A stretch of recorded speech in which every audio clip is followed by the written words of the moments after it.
Yeah, hi. Is this Middlebrow?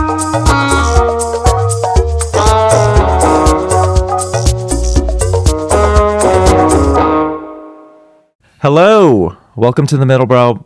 That was a crazy... That was bad. That was bad. Dan, what's going How many on? fucking times have know. you done? You've done this hundreds plus times. How come you always intro? We never even discussed this when we started the podcast, that you would always begin. You're just syncing up to my cycle. Okay. I'm the alpha of this operation. That seems... So naturally. I just have to call. I have to call my agent and just be like, "What? Hey, why does Brian get to? I want an intro." What if that's what we broke up over? The fact that you're even bringing this up on air, Yeah, I mean, that says everything. about our catty relationship. Are Yeah. you just saying that because you were at an event and someone said we were the gayest podcast? A gay man came up to you and said we're the gayest podcast. Yeah. So last night I was a contestant on a quiz show hosted by Substack. Can't believe we're Patreon people and you're giving Substack I know. just free airtime right now. Look, I can be bought. Yeah, Substack. I'm very easy. Roll out the bag. I'm very loose. I met this fantastic culture writer named Brendan Holder. Fantastic means you know he's gay. No, you don't call a straight guy fantastic. No, it's a marvelous, a mix of a man. Continue. A fabulous. But he told me that he listens to our podcast, and Nice, then he shout followed out. that up by saying that we are the gayest podcast. And he Yeah. said, we are even gayer than Stradio Lab. There's some things gayer than having sex with a man, and that's our podcast. Yeah. Plus Culturistas, come on, that's basically the Kelsey Brothers podcast. That's Rogan. We make a Loke look like Joe Rogan. We're not going to beat the allegations because before we recorded, you turned to me and you asked, should we talk about John Galliano? Also, if you were watching on YouTube, you'd see how gay the podcast is because I'm extremely unbuttoned. That's kind of an aggressive cishet thing going on. Is it? I don't know. It's just so humid in New York City. We'll let our listeners comment and decide. I just want to give them something to watch, Yeah. I want a reason to come to YouTube. Okay, I don't want to talk about My hairy shirts chest. unbuttoned, hairy chests. Let's bring our guest on to this episode. She hates us already. I know. Hi. Well, for listeners, our guest this week is a writer. She is the senior social director for GQ, and she is the brilliant mind behind the viral Instagram account at Starterpacks of New York. Give it up for Sasha Muchnick. Hello. Hey, Sasha. Hi. How's it going? We're good. It is steamy in the city. Yeah. Came straight from the office. Happy to be here. Thank In you the for office having me. being the Conde content tower. Yes, the content tower. Yeah, they have tight security. Every day in the office job is a little new. I know when I first started, I lost my badge and I had to go get a new one. And it was like, there's so much security to get a new badge. And I'm like, why is there so much security? And I'm What like, could have- this is the World Trade Center. Yeah, how long did it take for you to work there where you weren't thinking about maybe a 9/11 is going to happen every day? The first month, you're like, it's going to happen. You realize that when you work in magazines, it's a pretty like myopic and solipsistic world, and so like there's every day is our own tiny 9/11, so it's no big deal. Okay. No, yeah, after a little while, except for like recently, the king paid his respects from the UK. Do you No, I knew don't this know about happened? this. He went to the King Charles came To the Conde content tower? No. Yeah. To Pays the respects to Anna. the memorial, which is right okay. below the office. So we Yeah. all watched like the motorcade happen. Fun. I saw his bald head. stubby little sausage fingers too. Have you seen those? I couldn't. I didn't have binoculars on me. His disgusting fingers. I left my opera. Your opera glasses glasses at home. Well, you would have. You do have a kind of classical pedigree. I do not. Oh my god, I can't say that. After what happened to Timmy, I can't say I don't like opera. I love ballet. I don't love opera. I'd say I'm in the same boat. Did you see the Finnish opera about gun violence? The modern opera I didn't. about a mass shooting? Tell me about it. You did we talk you about actually it? saw it. Yeah. Great. I mean, it was like... Was this recent? Yeah. Is it on currently? It's a new one. No, it was on like a few months ago. Okay. In New York? In New York. It was like an incredible stage. The stage was a rotating Wow. building that just slowly... That's cool. It was like a Like in the school. round? It was like in the round? No. It was at the Met, but the building itself, it was like a cube. Like the set? The set Oh, rotated, and the characters moved around it. That's cool. And they did some really cool stage trickery where The Scandinavians are doing really interesting Crazy things. shit. In all fields, really. well, it was also we talked about this, it was very drama. It was very much like the drama, the Christopher Borgli movie, which was also about a school shooting. And it's like, what's going on? And oh yeah, whatever.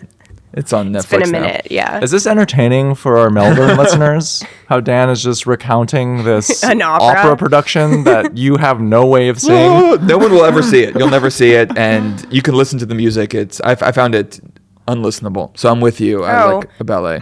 Sasha, you've gone on the record and said that you hate how people assume that the person doing social media for like brands or for magazines is an intern. Yes, I think this is a little less true now. However, Dan... But now it's back Than to it being was an then. intern. Oh, now it's back Go to being ahead. interns? No. Sorry, finish. I was going to say, Dan, you have also gone on the record on this very podcast many times and joked that, oh, it's just the stupid intern. Do you want to defend your case? You want to apologize? Well, I guess things have changed because now you have to go to Yale you have to study classics in Yale in order to. This is a recession indicator. Is that like, oh, you want to make TikToks? Actually, you have to get into one of the lowest acceptance rate schools in the country. Not the case. I will say it used to be when I was starting in social. Like if people were pissed off about a post, they would comment like interns getting fired. That has changed. I don't notice those comments anymore as much. Because everyone knows like I actually think the people whole are company aware is that social like media. Yeah, right. I think that's really shifted. But I started in like 2022 doing this stuff. Yeah. So like it was different then. In the early years. It was different then. 2022. Yeah. Some people were still masking, they say. Maybe. People are masking again. That's true. No, I wasn't trying to imply that you shouldn't be masking. I apologize to Taylor Lorenz if she's listening. And you can still mask. Anyone can be. You should be masked. It's like anything else. It's We're all like masking it's really. right now. We all took a I'm COVID test. libertarian on masking. I'm so dumb. When you said masking, I thought you meant like the acting craft of Oh my like God, you mask. are gay. You are the gay one. Officially, you are the gay No, one. he's just cultured. Yeah, you know what I'm talking about, right? Where you like put on a mask and you like embody the character of Mask. Or were we talking about like Jim Carrey. Yeah. Yeah, the mask. More or less. Robert Pattinson's favorite movie. He's been on the record about this. He loves The Mask. Makes sense. He's so cool. Love I'm him. more of a Son of the Mask guy. Jamie Kennedy. We're excited to talk to you because Thank you. we're in the long shadow of Christopher Nolan's The Odyssey, and you're a classics head. You're all about I medieval am. This is a literature. boom time for I you. was a huge, I would say in elementary school. I think there's a bunch of us. I think I'm speaking to a community. Like there were many. I was a big Greek mythology kid. I had that beautifully illustrated book the name escapes me, but there's had like that this too. kind of, really nice book that like has all the stories in it. Can you name all 9 muses? Can you? No, but I wasn't. I don't purport to. No, I I did can't. not purport. I labeled Sasha as that. Yeah, Brian set you up. What were the labors of Hercules? Let's go. Anyway, Sorry, I'm kidding. I won't I'm kidding. dignify that I'm with your kidding. response. I'm kidding.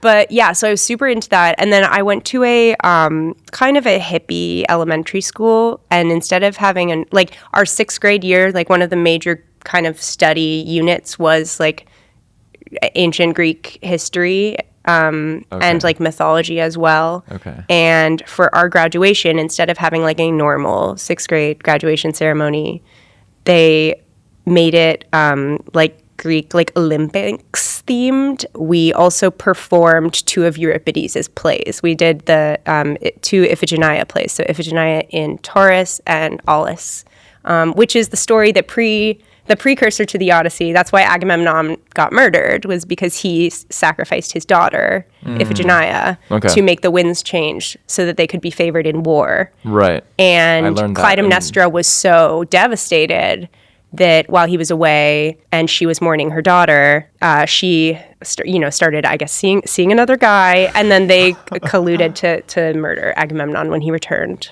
And then Orestes, their other son, murdered them all, so it's fine. So this was like the inciting incident in your life that you left this. You're like, all right. I played Iphigenia, obviously, but anyway, this was You I was. You're such an Iphigenia. But this I'm was more of a Carrie, but you're an Iphigenia. This was very formative for me. And yeah, I just have always really been into Greek mythology. And then in college, I did have to like kind of get much deeper into a lot of these old books. We did read the Odyssey. I believe we were required to read it to prep before we start, or maybe we started with the Iliad and then did the Odyssey. Okay. Which would make sense. Because we chatted and you said that Chaucer is the original meme lord. Yes. So, see, I'm getting there. Wait, said that sorry. a lot, This too. is taking a Brian, while, but I'm we're building. starting with the Iliad. No. But I don't know anything. No. There's no time. There's no timeline in my brain. But there's levels to this. So, medieval literature, while obviously Christian and inspired greatly by biblical stories, also borrows a ton from classical literature. Because think about it, like how much, other than the Bible, like there weren't that many, it's not like there was a lot of creative writing, like storytelling happening other than just folk tales. And a lot of them were based on mythology. And so if you read like Canterbury Tales or Roman de la Rose, which is like one of my favorites, the Romance of the Rose, there's the story of Narcissus. There's the story of, there's a lot of borrowed from Greek mythology stories in the Canterbury Tales. These are our like core stories. You know, when the Joseph Campbell thing of like there's only like one story or a few stories or whatever. Like, in all ancient civilizations, right? And in the West, that would mean Greco-Roman civilizations. So obviously those aren't the only but they're the civilizations, but they are some of our foundational texts. And would you say they're the best civilizations? Would you say West is best? Do you believe that?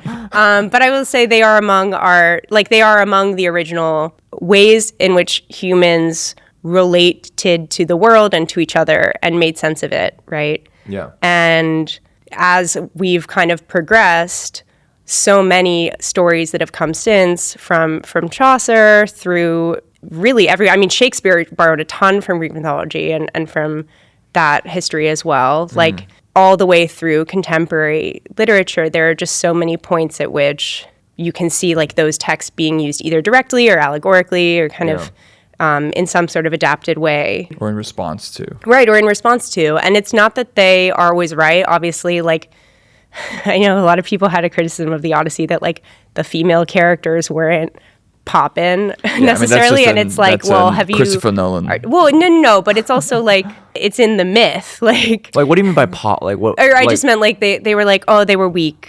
They were like, there weren't any strong... First of all, I thought Anne Hathaway was amazing in it, personally. Right. And Cersei. But yeah, they're thinner than the male characters. Obviously, things happen in relation to the male characters. That's the text. Like, that's most of human history. Certain translators might disagree with me. But, like, my kind of larger point just being, like, that some of these texts, including more contemporary ones, aren't necessarily like up to date in terms of our principles that we have today, but like writers you are media trained. Writers as you said before, you're being so polite about the writers who have come since and who have and philosophers and kind of thinkers who are engaged in our kind of social discourse. Like I'm thinking of the people that people are saying like replace the canon with. I don't know. Well, Maya Angelou, James Baldwin, like whomever, like Hannah Arendt, like whatever, like all these people who think more deeply about like issues that would now be, I don't know, like dismissed by certain right wing as like too woke or whatever, like as the replacements, like those. I shouldn't be saying anything about the right on anywhere. They don't listen to this podcast. That's great. That's okay. They obviously don't. Yeah, we were talking about Finnish opera and anyway. Although maybe the longer you talk about classics, they might start filtering in. Yeah. Those writers read all the classics. That's how they engaged with them. That's how they like moved like forward in a discourse. Like you can't ideate forward in like a bubble. You know, like you need to kind of be aware of what's So for someone like me, after the Odyssey, I have learned that I'm the only person who knows almost nothing about Greek mythology, suddenly everyone's coming out like, oh, the classics, the classics. I have no place to be a writer then.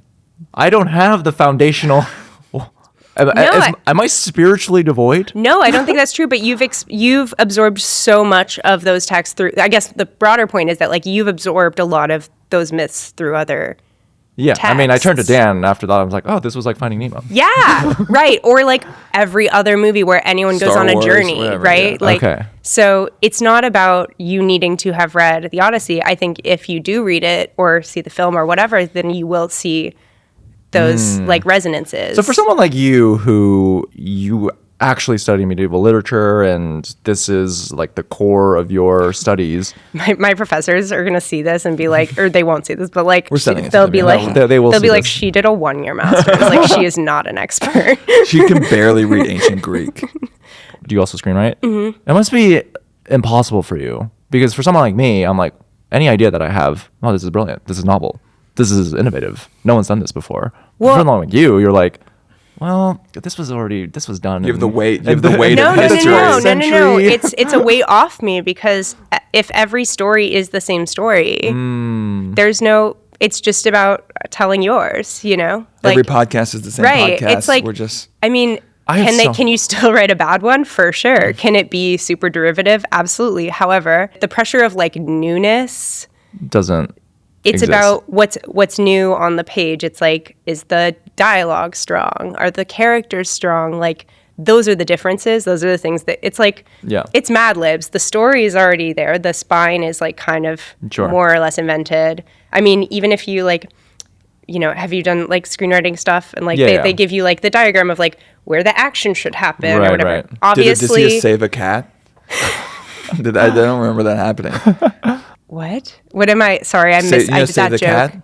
The screenwriting. You never read that screenwriting Oh book? no, Oh, dude! that's like- I was one of those the books, please. I was one of those people. Oh, who the was classic oh, there's something about cliche a cat? Is save the cat. The Save the cliche is cat. that your protagonist is supposed to quote unquote save the cat. Do something that shows to the audience that they're likable and that they're a good person. Oh, okay. So That is Curry that's- Baker obviously read that because he's like, this is the bad guy. He's going to kill the cat in the yeah, first scene. literally. Got it. literally Yeah. that. Got it. Or like in Inside Llewellyn Davis, he literally saves a cat because it's like a wink. Got you. Et cetera. Okay. Wait, I have another follow-up question. This is going to sound so dumb. Anyways, whatever.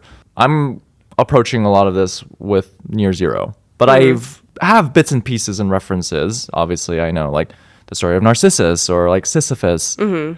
Why do certain characters or certain allegories like endure? And are there any allegories or tales that you think are overlooked and should be more embraced Ooh, that's a for great modern question. times? So, like, the ones I think about the most now, Prometheus, huge one. I know it's like the Alien precursor movie used that. Yeah. That's what it's called, right? Yeah. But it's that whole. It's the Jeff Goldblum in Jurassic Park. It's the like you were so caught up in whether you could that you didn't stop to think whether you should type thing. It's like Prometheus is people have used it to. I think New York Mag used it to describe Sam Altman. He's like a modern day Prometheus. For everyone's edification, Prometheus stole fire from the gods and brought it to humankind. The And edification is for me, to be clear. it's sort of also like Tower of Babel is like a Yeah. similar allegory idea of like people going beyond what like Yeah, the tree of knowledge humans should is, do. is Yes, that yes. as well. Yeah, that's another good one. Yeah. Like right, people doing something that's like beyond what humans should do. Yeah. It's like a hubris thing or Okay. whatever. And it's funny though because fire ultimately probably a good thing for people to have. So Dude, like I look-y love fire. Fire's fire. It's fire. yeah. So, but I've been thinking about that one a lot as one of the other ones that I think is like really does endure and is a cool story. Also, I just think about him. His punishment was being strapped to a mountain and having his liver pecked out by like a eagle or some bird of prey every Yeah. day, and it regenerates, and then it's like same as Sisyphus, but Okay. just even gnarlier. Okay. What's one that I feel like should be? I feel like Freud, forced a lot. He just forced his favorites onto Well, us. he did a lot with Euripides, or a lot with like, because I was talking about Orestes, but his in his family also Electra. the Electra complex. It's Yeah. like a daddy issues thing. And then obviously the male Oedipus. version of that we know well, Oedipus, everyone's fave complex. I'm trying to think if there's one. Honestly, the story of Iphigenia, really underrated in like the discourse. I think maybe because it's like the name is a little harder to say. Iphigenia. And what's this like? What's So the story? this was what I was walking through a little earlier, Yeah. but she's the daughter of Agamemnon, or one of his daughters, and she, I don't remember which god, or somehow he had it in his head that the only way to get the winds to change and to be favored, like for the story of the Iliad, for the Trojan War, was to sacrifice his daughter, Iphigenia. Actually, did you watch Game of Thrones? Yes. They do a direct reference to this. She has a toy deer. Let me finish. Let me go one step at a time. I really do get ahead of myself. So you just see the connection. the fractals are appearing in front of in Galaxy Brain. So Time is a flat circle. she was sacrificed, but at the last second, Artemis took pity on her and swapped her body with a deer. So and kind of whisked her away to an island called Taurus, where she then became like a sort of like a Vestal Virgin, but for Artemis. So like one of the kind of nuns at the temple of Artemis. But what's up? She feels so helpless in this story then. Yeah, I mean, Like, is the lesson to be like, don't this is what trust I your was saying, dad like, can fuck you over? this is what I was saying about like women in Greek and Okay, Roman mythology. fair. If they're not gods or goddesses, like oftentimes not so much agency. Although Clytemnestra, amazing character, very vengeful, really great character. She has some awesome monologues in the Euripides plays. Okay. I just got an idea. So we should, maybe we write a treatment for Iphigenia. Well, do a modern so- rendition. Maybe have Olivia Wilde attached to direct, and I was already gonna get on that. Come on. But so Game of Thrones did like a direct the daughter Shireen, the girl with the skin condition, the little girl Oh, that yeah. her father I don't see sacrificed her. yeah, yeah, killed I missed her. one episode and of Game of It's exactly the Thrones, same thing. It's and it like was over because for me. of he wanted to win Wow, the war and the plagiarism in Game of no, Thrones. but see, this is what I'm saying though. There's no original story. Like it's just a reference. This is public domain. This is ancient, So, but she had a little deer, like a toy deer, like a wooden carved deer, and so it was a very obvious. Like that was for Reference. those who know. That was a little wink. Yeah. For the classics. this nerds. is so. This is why I wasn't hired in the Game of Thrones. Right? Yeah, exactly. They're like, do you get You this gotta brush reference, up on your Brian? classics. So when you were at Columbia and you did the core curriculum, I feel like there was, maybe it's not as like fever pitch, but I feel like there was a period where there was controversy around it, and generally around like classics and the white male of it all. Yeah, I think Columbia's been dealing with a few more pressing controversies in the time since. That's so yeah, true. They've been had their hands full. They've put that aside. It's like, okay, right now we'll read we'll read Beowulf or whatever.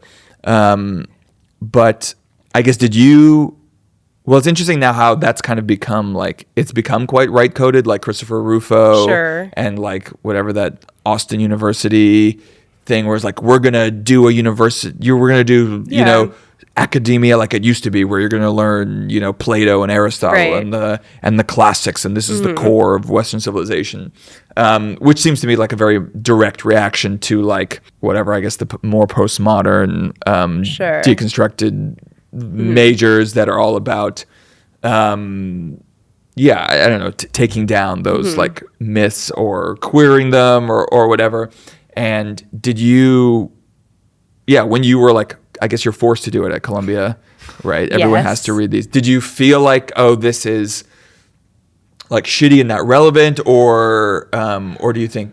I mean, I personally did find, as someone who's interested in storytelling, did find studying those foundational texts to be interesting. But all of what I would consider the foundational texts of academic thought, the stuff that people reference the most, it's just honestly to so that once you get past those courses and people are referencing the stuff, that it doesn't that everyone has a common set of So you references. feel comfortable at a dinner party. But they in a also Brooklyn make you brownstone. they also make you do a music history course, music humanities, and art history, basic art history. So yeah, it's very old school dinner party knowledge type stuff. But it's also, I mean, I enjoyed it. I would say, like, to the original question, we also did have, like, global core requirements. So it's like, I don't want to talk so much. Sorry, I'm like 10 years out of college. Like, I feel,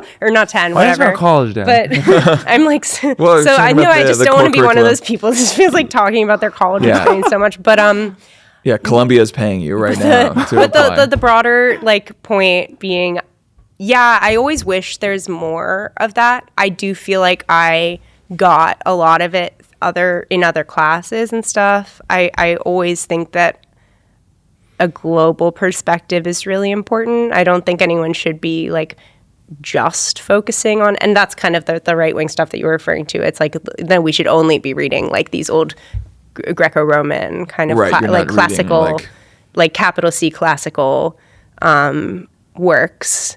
I think Even though they all hated the Odyssey. it's too, great to read apparently. those alongside what was happening everywhere else at the same time. Just get a sense of where thought was. Yeah. I'm playing. know? I'm playing catch up, dude. You gotta read Gilgamesh. I was You a gotta STEM. read- Epic of Gilgamesh. You didn't have to read that in like 8th grade or something? I studied biochemistry, That's cool. and I don't work in biochemistry, so Sorry, I just have knowledge I have about adipose tissue. Something that's to just- ask you both. Because you said STEM. I know what that means. Have you heard of the phrase "women in spam"? No. Women in Okay, spam. so I'm No, going to women in teach you spam. guys something. Okay, thank you. We love to learn here on the Middlebrow So podcast.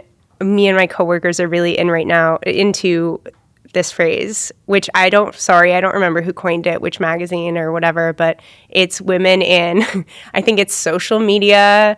What does the P stand for? PR. PR, yes, thank you.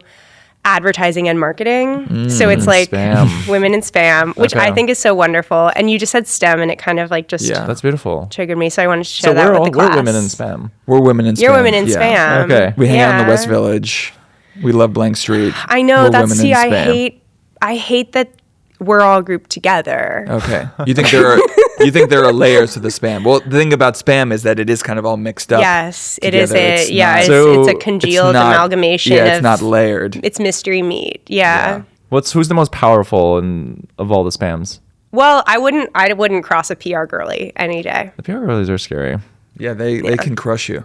I don't want to piss them off because I need to go to the parties. Invite me to your parties. Just kidding. And so how do you feel like you use the classics? How do you in your job at GQ? In my do you job? feel as a woman in spam? I think the answer that would fit with my thesis here is that it's all storytelling. Oh. Okay, that's beautiful. And so when you're making when you're making memes, it's like character study for you. The memes, we can go back to what the Chaucer was the original meme lord, which is, if you look at the Canterbury Tales, which is his like most famous text. He has some other bangers, but that is the one that everyone knows. Knight's Tale, baby. That's not Chaucer. A Knight's Tale? The movie? is based on Canterbury Tales.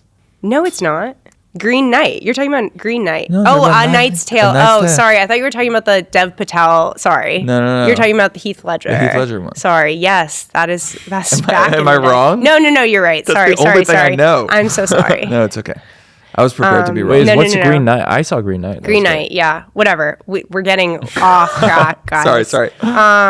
Chaucer was the original meme lord. Yes, Chaucer was the original meme lord. If you look at the Canterbury Tales, it is essentially a bunch of starter packs. It's like the nun, the knight, the wife of Bath, the parsoner. Like they're all a lot of these roles don't exist anymore, but these are people that like occupied a specific like stereotype or part of society. The knight is kind of like past his prime guy, like kind of like clinging to his glory days. And that's reflected in the tale he tells. The wife of Bath is kind of just represents this. She's kind of feminist. People like to say she's like had like 6 husbands or something, and represents kind of the housewife or the woman at home.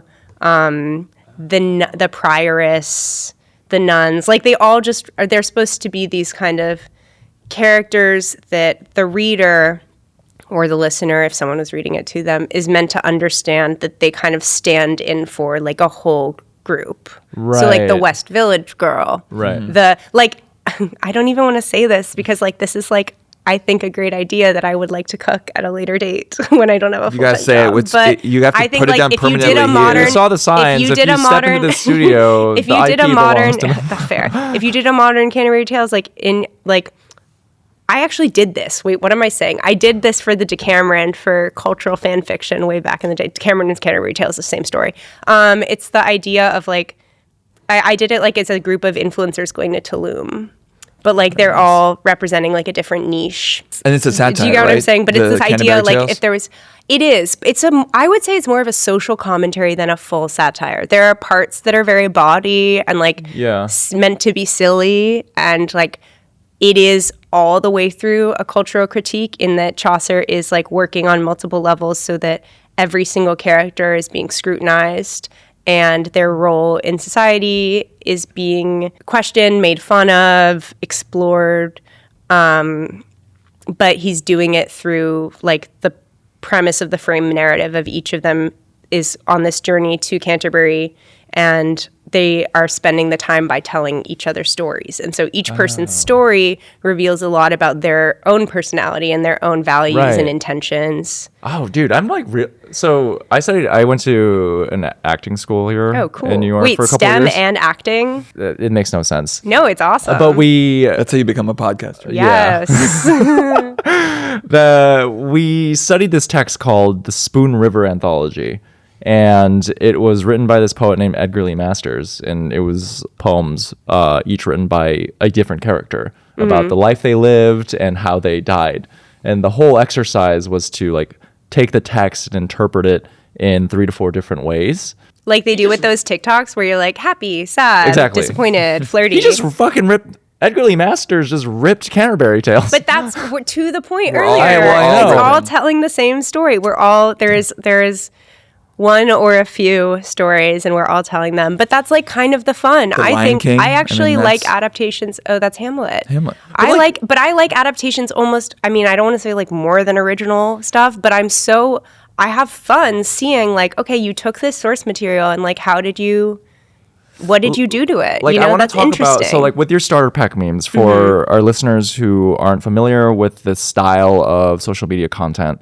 You will. Do you have a phone? Yeah. Are you even Instagram? Do you even Instagram? It's you're satirizing these different types of characters through consumer items. Right. Yeah. And You've ruined many things for me. That's good. Yeah. We Is that all your should intent? be more self-aware. Do brands pay you not to be I'm trying included? to become less No, brands self-aware. pay me to be included. Well, because I think it's important for brands to have a sense of humor, and so I think Yeah.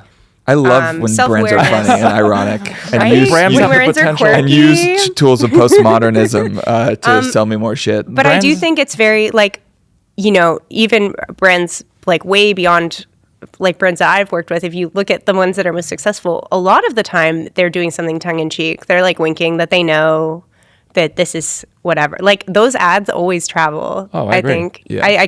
I'm struggling to think of a specific It's my one favorite now, style but- of comedy. Is Old Spice ads? As when brands can. Those are so good. I miss those. Yeah. I miss Those the were the Old time where Spice people were man. the best thing about comedy is Old Spice ads, and I wanted to shoot myself in the face. They were really great. But They're when you get amusing. into that zone of okay, I'm gonna categorize and bucket this person into this type of thing and this is this type of behavior. When I do that too much, it bums me out. Well, so here's the thing. I started that account when I was I think in 2017 as a Finsta, a joke. Me and my friends, not even my friend, I was alone. But I made it to send to my friends basically. It was a meme of a jewel and a page boy cap and a glass of red wine and a text that said Paul's baby grand later, and it was set at Lucian or something. Right, and it was just an observation of wow, every time I go to Lucian, I see a lot of this type of girl. Yeah. And so it was just a joke for my friends. And then the Carbone guy Right. that does Xanax or whatever, which was Right. and wears common projects, which was I'm dating this obviously Sure. because that was what was happening in 2017. Right. But, I never really punched down with it. I was always trying to do this for this very specific kind of Annoying type of rich guy. kid that's ruining the city, Right, more or less. yeah. And then it's evolved since then, but that was Who kind of how also it has started. kind of off the rack tastes. Yeah, right. I mean, this has proliferated so aggressively since like TikTok took off, which Sure. this was like before that. But now like literally everyone looks like they're in uniform. Right. Yeah. Just, as with the whole like West Village Girl phenomenon. Would you say that in today's magazine climate, it's almost more important for the piece to perform better on social media than the actual readership of the piece itself? Well, the two go together, right? Like ultimately social media is marketing for the article, Yeah. right? So like the incentive is to click through. Do you ever feel like you have like what you have to do in the like advertising of the article actually is like so twisted that it like changes the expectations, or like I like in think- terms of Right. a headline or an image or something that yeah. will get a reaction and Totally. people will fight about it, but no one you do reads want the to make it article. like you want to make it so that people see it, have something to say about it, but also are moved to explore further. So like a lot of the times there will be like a listicle type thing where we'll only tease like a couple of them, Right. and it'll be something where something is mentioned in the headline or in the deck, and then it's like, oh, you didn't say it in the post, and it's like, surprise, we want you to read an article. Well, Right. there's like you end up having all this engagement and conversation where most of the people have not and will not read the piece. Right, and And there's then like you nothing to just be going done. insane. You just- Nothing to be done about like illiteracy. I mean, Yeah. other than like hitting the core, opening the schools, like whatever, Yeah. Like You should just comment like, please read Chaucer. yeah, I mean, it does make me a little sad to see that people aren't great at reading. Also But listening. For the people who comment on the podcast clips and are mad at us. Yeah, get in listen to here. the full episode.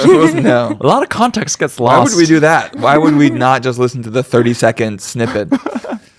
yeah, But then are we to blame because we do also like, it's just weird because sometimes you do the cut downs, right? Yeah, we'll do the cut downs, and so it's a balance of like we want something exciting that will Right. get people to watch and engage, and maybe has some level of rage bait.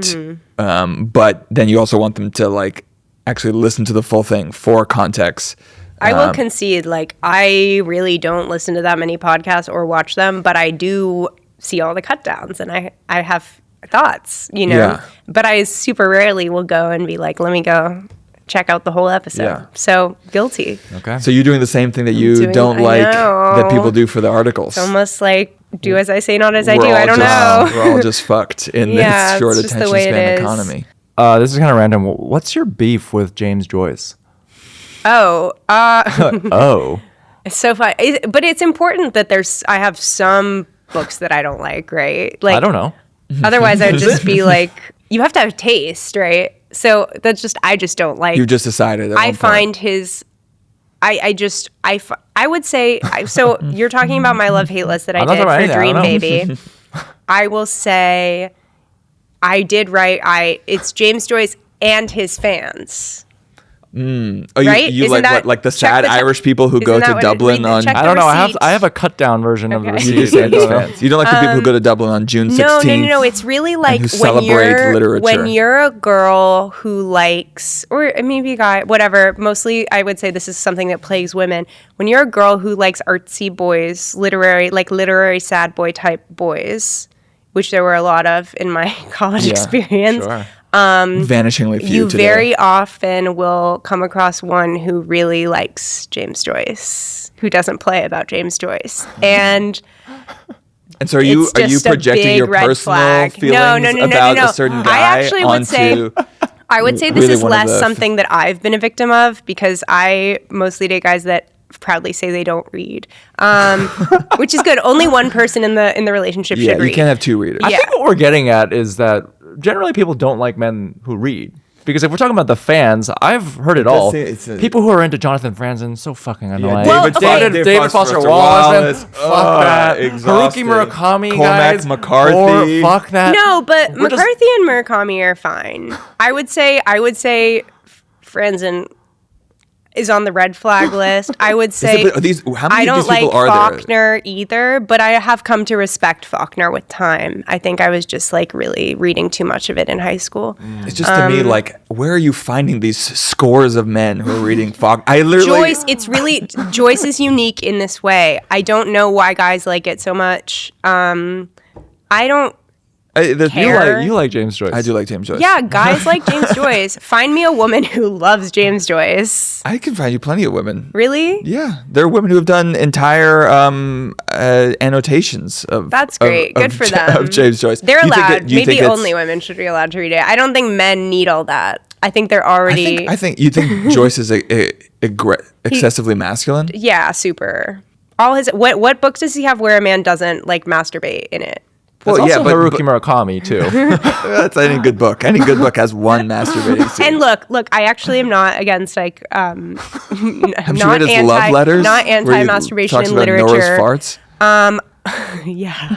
I think I don't know. I just feel like I haven't found all of Joyce's women are like whores, tavern wenches, and I don't mean like I would use Yeah. the word whore. I I'm mean, saying like that's his. Were we in Dublin in the early vernacular. 20th century? Right. But I guess I don't know. I always feel really hopeless when I read his books. And maybe some people just like hopelessness more than me. I've felt this with music too. I tend to not like a lot of my friends like artists that it's like that bedroom pop style where it's just like very sad. Like Clairo. Well, Or I'm like not cigarettes calling after out. sex. I think I've learned that like You gotta we can't name come names. we can't come for Clairo. You can't come for Clairo. No Clairo shade. I think the ending of Ulysses. The ending of Ulysses is very hopeful. Oh, the like yes, just said yeah, Molly's whatever. soliloquy. Yeah, It's a hopeful. We don't have to argue about Ulysses on this podcast. Yeah. There will truly the three people left listening will. Yeah, this is a sorry. I find boring Joyce episode. life affirming and That's good. and I mean, joyous. you But know, yes, I it is actually it can be tedious. I And there will is- say to each their own.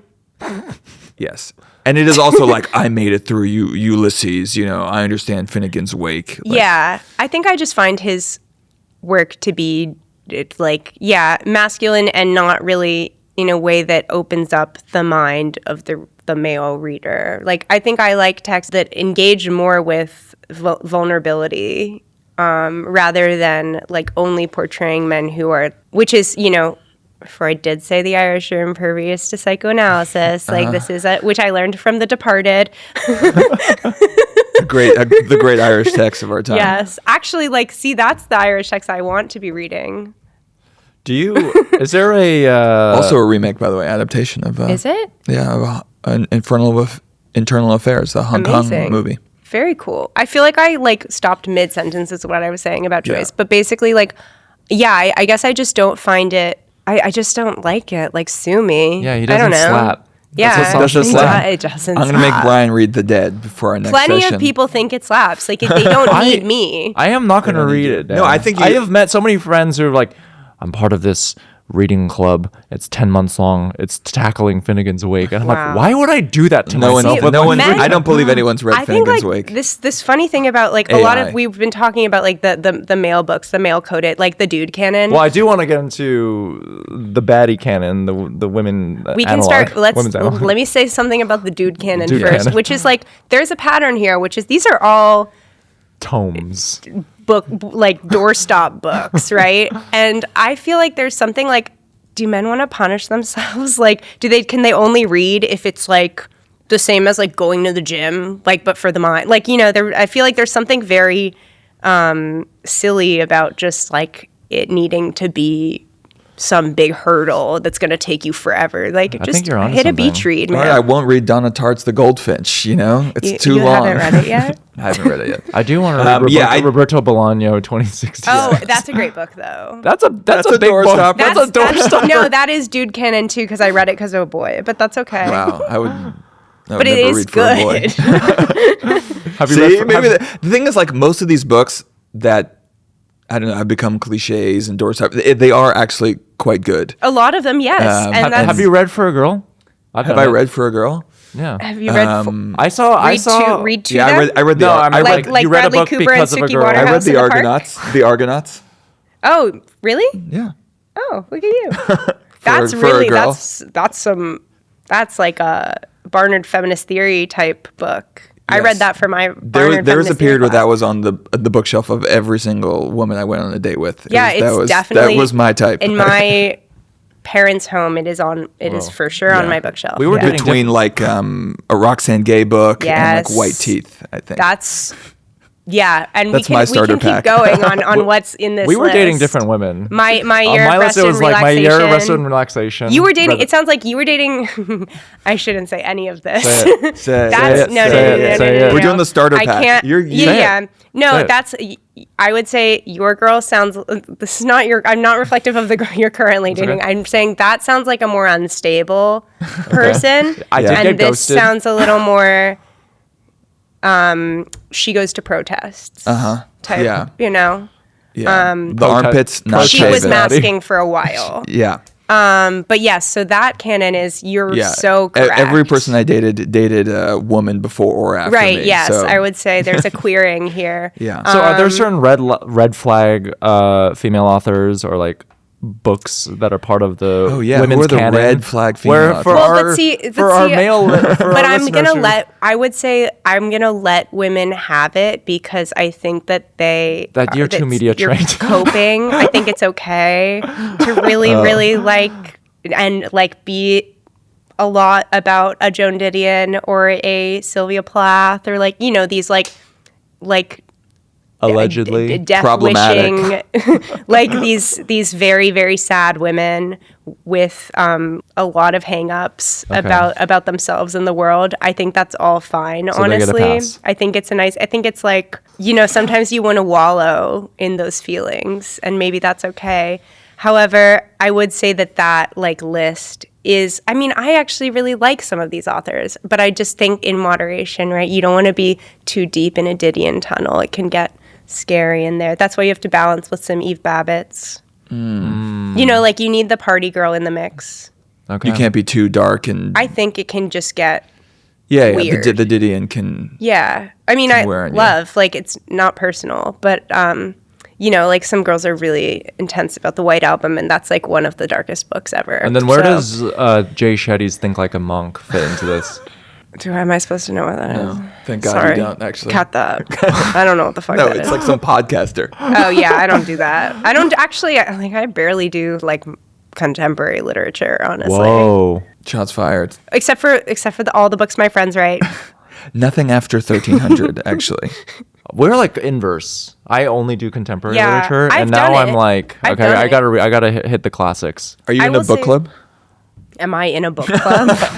Sorry. How many book clubs are you in currently? No, I'm in zero. That You're was in the zero? opposite. Any of our male listeners? I am that not question- You in. don't I'm do not in a book book clubs? club. No. Stupid question. Can I is read that? on my own?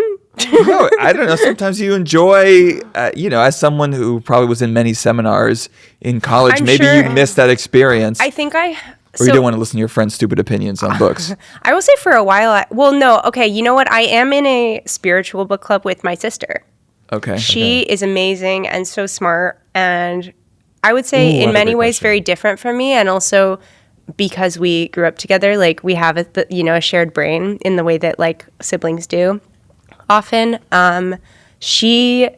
her love language is just like sending me books and being like, I read this and I think you'd like it, and so she's been doing that. I've sent her some too, What was the but last thing she sent you? oh my God, it's the best book ever. Natalia Ginsburg, Family Lexicon. So good. I can't read it in Italian, so it's a translation, but really, really good book.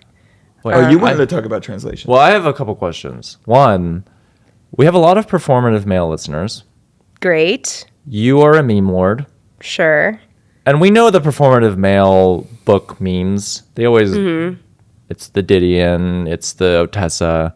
That's It's even the Simone de Beauvoir I'm hearing. Like Wow. they're even getting into the theory. Okay. so at this point, If you're going at some point, if you're dressed like a horse, you're a horse. Okay. Okay, You what I walk wanna on four say- legs. Like if you're doing the work, I don't care how performative it is. but what I want to Doing the ask work. is, okay, that's a hack at this point. If you're actually trying to attract to- a real baddie, Yes. what is What are you reading? What is Yeah. the book that help our them become performative males? even I actually sneakier. think it's tipping where like we're underestimating the amount of dude books that women like, and I think guys should be reading like Lonesome Dove, which is one of my favorites, which is another dude canon. Sorry, you just like men love girls that read Lonesome Dove. Yeah, and men be loving Lonesome Dove. So that was one of the things that when I started working at GQ, like it just came up. It was like, read Lonesome Dove, and I was like, or actually no, someone not at work at a party, dude at a party told me to read Lonesome Dove. I read Lonesome Dove because of Gia Tolentino. So how about that? See, but that's what I'm saying. It's a gender neutral classic. Friend of the pod, MC Nanda, has made this joke where she's like, "This is for all of the straight girlies. If you actually want to attract a guy, read Lonesome Dove." She was like, we're talking style. She's like, wear para boots and like a capital jacket. That is the most I've ever been hit on. Yeah, the most compliments I get is on my like hysteric glamour like jacket. I love how you guys think that men need a lot to start hitting on women. I mean, they could use some pointers. Yeah. But I will say so I did pick up Lonesome Dove after this guy recommended it to me. Loved it from jump. Didn't really like. He was like, "You're gonna have to ease into it. The first 100 pages is a little boring." I was like, "No, you gotta ease into it. It takes a while. It is the might first 100 be pages a lot for your little head. You're a lot little of brain. cowboys. Yeah, it's a lot of dude stuff. Do you know about the Civil War? It was, but so it's long, so I was toting it around for quite a minute, and every time a guy saw it, Yeah. God, my favorite book. You're reading Lonesome It was Dove? a dog whistle. It was crazy, and it was like right around the time that Milady. It was right around the time when the male performative reading thing was popping off, like in the park, on the subway, whatever. Wow. And so I was realizing, like, oh, I'm performative female right now. Yeah. I'm attracting men with still my heart. There goes Lonesome Dove. A woman who readeth the lonesome. I think any women on the subway reading Stoner, it's on site. I can't think of a single book that like maybe occupies that space that like because like a lot maybe a Bolaño moment, but like there's like these certain texts that actually are green flag-ish rather than red flag, even though they do fall in the kind of like starter packy, like almost satirical. Okay, and then what about like Welbeck? That's a red flag for everyone, but in an exciting way. I'm trying to think of like other books that I feel like it's gonna be East of Eden. Now soon because of the show. Well, I was cracking up at this. I like wasn't even following this, but I've been hearing that people in general were like trying to speed read the Odyssey ahead of seeing the movie, which is hilarious. It's like not really a speed read. If also, you just ask like me, watch the movie. That's a speed read of the Odyssey. Yeah, I mean, I guess they wanted to like go in with some reference points. Does SparkNote still exist? Like. Yeah, it's called the Chat GPT. It's Claude. Oh, do you know that's something about me? I've never used any of the AIs. Wow. Oh, you're one of those. Mm-hmm. You're AI masker. I'm a Luddite. You're gonna be left behind. That's fine. Leave me the fuck behind. Peter Thiel said that now that now that AI can the thing can do the best is math and science and coding. Right. I am a woman of taste. It doesn't matter. Yeah, to me. actually, like the English and philosophy majors, it's their time to shine. Yes. And those are the things that were dismissed. Yes, but those taste will be the most valuable asset. And also being able to communicate with the artificial. So like I said, I'm gonna be just fine. You'll be doing great. Wait, Sasha, you alluded to this. You're a translations nerd. Oh yes. Have you read multiple translations of the same book before? Yeah, but not the Odyssey. I don't want to go into the Wilson of it all. Okay. I mean, I respect her. No, we're not gonna do that. Yeah, I mean, I was doing a lot of this in like grad school, kind of looking at like side by side translations and seeing like the discrepancies. And one of the most fascinating things to me about medieval literature specifically is it's a time where the English language, it was in Middle English, so like more recent than Old English, like which is Beowulf, and then less recent, obviously, than modern English. And could you understand? If you just read it, would one understand it? Okay. But the literature, the language itself, the English language was extremely unstable at the time, and also because of the way that like there were not so many learned and literate people at the time, and so language those who were spoke many languages and were kind of trading texts between, which is why earlier I talked about how like the Decameron and the Canterbury Tales are sort of the same story. One is Italian and one is English, but like, and Chaucer was an envoy to Italy, didn't exist yet, but like to Florence or to Tuscany at the time. So there's all these theories that he kind of like just stole it. That the people, it's been like, I don't want to say that because there's like discrepancies. Which one's better? I mean, I think the Canterbury Tales is better, but Cameron's great too. They're different. Like they are different. Right. Sorry, I keep getting off track. You guys are I'm just so many thoughts spinning. But that's our podcast. But No discipline. So language was just in a really mercurial place at the time. And so words were often really influenced by specifically French. There was a lot of English words that were at the time. They actually would just like put French in the English, like in the middle of the text. They would just like use a French word, which we still kind of do, but just like to a much lesser extent. Yeah. Touché. Right? That's one of them. Yes. How about that? But because of this, there are some Wait, words. why was that happening? Why was French being included? Just because so many of the people that were reading and writing in English were also reading and writing in French, and like French is older. So those scholars and philosophers and thinkers and I don't want to, sorry, I'm getting like a little off track, but basically like all these places were kind of sharing thought and things were happening in all these different languages, but the same people were reading them all. And so there's a lot of overlap and kind of like swapping of ideas. And a lot of the time a writer would see something in French and be like, oh, I like that story. I'm going to just like publish it in English, because like they didn't have the internet. So they didn't know that they were stealing someone's IP. So I love the idea of the medieval period specifically is because language was mercurial. A lot of words were super multivalent, had a bunch of different meanings and developed into a totally different word now. But you can see the nuances of that word. And then you can see in like an English, like contemporary English version, what they've translated it to, and it changes the meaning. So there's much more, there are more options, right? Like when the meaning isn't so static, you can really see how an individual translator will decide to, and this is true of all translation, right? But to coax the best meaning. One of the writers that's doing such interesting work with this now is Ben Lerner.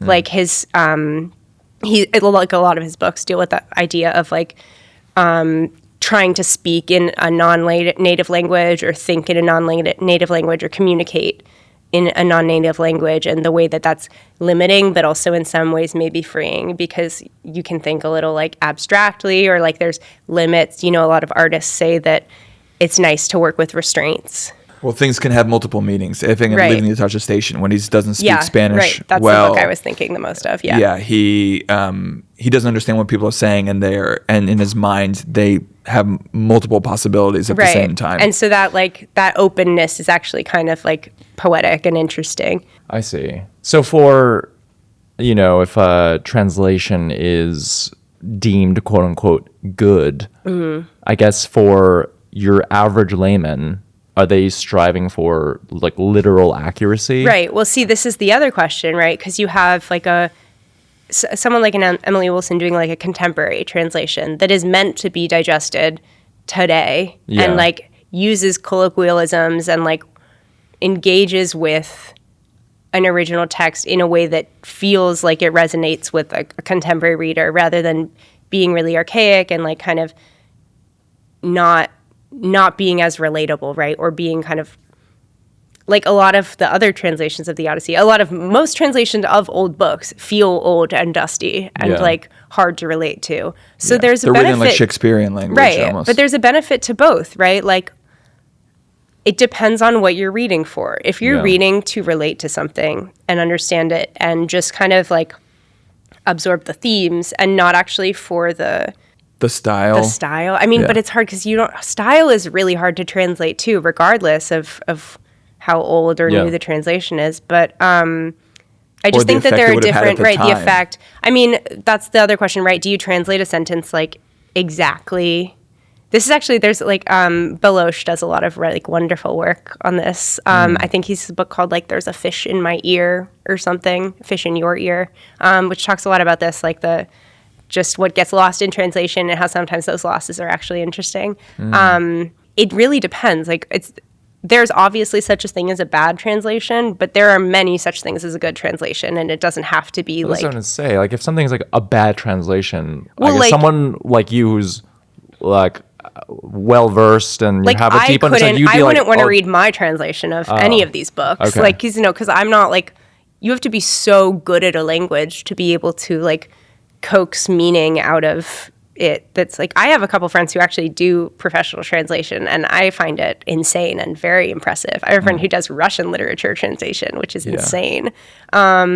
But yeah, I mean, I'm definitely like by no means an expert in translation specifically, but Right. I'm so interested in seeing like the choices that get made. Same with adaptation, right, of a film. Like there have been shitty adaptations of the Odyssey, mostly because it's like really ambitious. It's obviously sprawling and like just hard to do from a production standpoint. But even more simple stories, like there's like, let's look at The Great Gatsby, right? There's like the Redford adaptation, or like the with Mia Farrow and Robert Redford, and then there's like the Leo DiCaprio one. I think we're almost due for a new one, honestly. But because that's another story that I love so much. But it's just interesting to see like what are the things that they picked up on, like which themes get teased out. Like obviously the Baz Luhrmann version really employs music and like brings in all this like. Jay-Z did the soundtrack, so it's like really contemporary, but that contemporary element, even though it's set in the 20s still, actually I think underscores like the opulence, and like you really get that this is like cool. They're supposed to be cool, right? Well, it's like when you listen, like when you watch, I don't know, like they're like Scorsese movies from the 60s use like pop music. Right, which is awesome. Yes, but to us now it feels like oldies. Right. But actually at the time it would have been the equivalent of like playing a Rihanna song or whatever. And I so, love like there was like a fake Instagram, like one of those like spoof accounts that like said that Fiend was going to be in the Odyssey, and I got genuinely so excited. Well, Travis Scott was. Yeah, I know, but that was the trying joke to, that they like. But I was really waiting for in the battle sequence. I was like waiting for Fiend to drop. I would have loved that. Oh my god, I would have died. But that's what I'm saying. Like, I wouldn't have been. Some people would have been pissed off if that happened. I wouldn't even have been bothered by that. I would have thought that was so fun. I love when there's like a contemporary needle drop where it like doesn't belong, as long as it is good. Like, fair. It can be bad and distracting. Sometimes a little distracting is fun. So you're like really hyped for Ryan Murphy's adaptation of Bret Easton Ellis's The Shards. I watched it. It was a good opportunity. Yeah, well, because we worked with them, so I did see it prior to its release. That's one of the perks of the job. Can you say what you Can you think? say what you thought? People, that's another author that people really don't play about. People do not play about BEE. He has some real heads out there. I will say that I think... And some real haters. And some real haters, which is best. amazing. I think it's so cool to be that polarizing. That's like so awesome to me, that regardless of what people have to say, that they're saying the strongest things. Like that's very cool to me. I think that most artists like look to be polarizing, and that is like an accomplishment. I think Maybe we should do that on this podcast. I imagine that We're going to people- become Red Scare. Too many people like us. I We're too imagine nice. that there's going to be a great amount of like hand wringing over people who really love the Shards, like whether they like it or not. That always happens with any adaptation. I do think that this is something that is one of Ryan Murphy's greatest skills, is feast for the eyes, like excess, like good looking people, crazy stuff, like bright colors. Are you saying it's as good as the Kim Kardashian lawyer show? Oh, wait, what was that even called again? I know what All's you're... Fair. All's Fair. All's Fair. That was when she wears like an assless dress Yeah. to the office. To court. So cool. But see, like, anyone that thought that was meant to be taken seriously is missing it's the bait. point. It's bait. Like, that was actually so fun. Not my favorite Ryan Murphy joint. I've been a big Ryan Murphy head. Sasha don't play about Ryan Murphy. Well, I mean, look, he's another one that really, like, that's why I think he and, like, a Bret Easton Ellis novel actually like, kind of work, because they both, like, even though I don't think, like, I don't think Bret was super involved with the show, but I heard that Luca Guadagnino was originally when it was tied to HBO, it's like gone around a bit. But I actually think that pairing like is fun because Ryan Murphy loves also to court like controversy and has done so. Like, hey, yeah, a lot of people hate you, but like his work, whether you actually like it or not, is like so interesting, has been goofy since day one. Glee is crazy, so fun to rewatch. I also love that's how Gwyneth Paltrow met her husband. I didn't know that. Through Glee? Through Glee. I didn't know that because he's Brad Falchuk, Ryan Murphy's like production partner since Nip Tuck. Wow. Ryan Murphy did Nip Tuck? Yeah, that's how he started. Damn. I thought we were the gay podcast, Brian. We gotta open the schools. I went to school in Texas. To know my favorite Ryan Murphy show is The Swans. Oh, amazing! No, that banger. I wrote like a whole thing about how much I love The Swans. My favorite is I loved Love Story. I loved that. No, Love Story was bad. No, I loved it. You know, I loved it. It was the acting was terrible. terrible. I loved Love Story, and I loved. I pointless. loved the OJ show. The OJ show was great. Amazing. That was the best. That was the one thing that's like, this is actually in a non like ironic camp way. This is fabulous. Fabulous. David Schwimmer as Robert Kardashian, and when he gives the whole "We are Kardashians," that's at Chin Chin or whatever. That was epic. Sorry. All good. Well, that's our that's Sasha. That's you're recommending Lonesome Dove. You're recommending and the People versus OJ. And People versus OJ. And Nip Tuck. And you're not recommending Finnegan's Wake. Yeah, Ulysses, Boo. Yeah, Dubliners, profound works on the human soul and Irish history. And overall, you're encouraging our listeners to consume things that are more polarizing. Yeah, I think we all should, right? As the person who runs the social media for GQ, you know how to rage bait. Yeah, I think we should all be engaging more with material we don't already like or agree with. Wow. Preach. That's the Middlebrow ethos. Print that on a t-shirt. All right. Thanks, Sasha. Where can our listeners find you online? You can find me on my own Instagram at sosh.fm or Starterpacks of NYC if you'd like. Those are where I'm most active, which is to say like really all the time. And you can see my work at GQ. Cool. Yeah. And you can find us on YouTube, subscribe.